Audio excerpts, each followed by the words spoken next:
Sometimes when you move to a new country, every now and then you tend to forget about what it was like when you first landed here. And so today, without any intention, my feet took me down memory lane, and I'm down where we first landed. This is in New South Wales, Australia, in Sydney, South Sydney, and the memories just started flooding back. And these are moments when you realize that so much has happened since you started. So when we first moved here, I had no idea what I was going to do because I thought that I would just continue from where I left off in Hungary. I built a career back there. I had qualifications. I just became a chartered accountant, qualified chartered accountant back in my country. And none of that was recognized here in Australia. So I was desperately looking for a job. I could not find anything for quite some time because I didn't even get any response to my applications. It turned out that because I didn't have any local qualifications nor any local experience, I had no chance.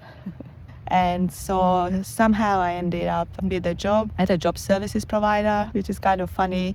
I only worked there for about 5 or 6 weeks because that wasn't for me. And so when that local job experience got into my resume, it just opened the doors for me.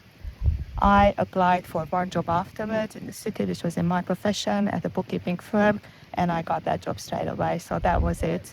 And then I started to make plans because I realized that I needed more flexibility. I wanted to be there for my small child who was about to start school. And I really needed to figure out what to do because in Australia the system is different. So school finishes at 3 o'clock. And then you can either put your child into after school care, or if you are able to take time off for work part-time, then you can take him to after school activities, which can be sports, art, music, anything.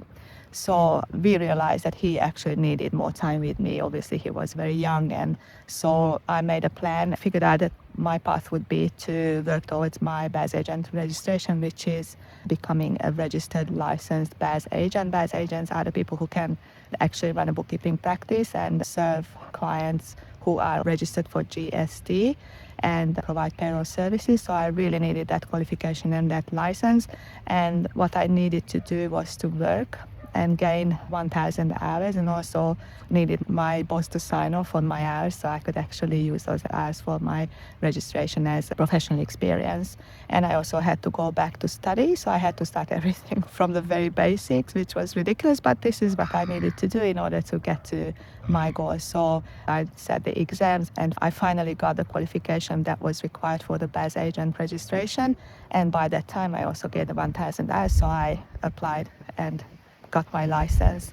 And in the meantime, I started my own business with a few clients. And as I got more clients, I could gradually reduce my working hours in my day job and work more in my business. And then when I reached the point when I actually made the money that I actually earned at my part-time job, I pulled the plug, I made a decision and went all in to work in my business. And that went on for a long time, and I was actually working in the business, not on the business. So that's another story for another day. And when you go back to places where you first landed in a new country, a lot of memories come back to you. Perhaps this is why I call it going down memory lane, because the smells, the feelings, or the beautiful views and everything, they just bring back a lot.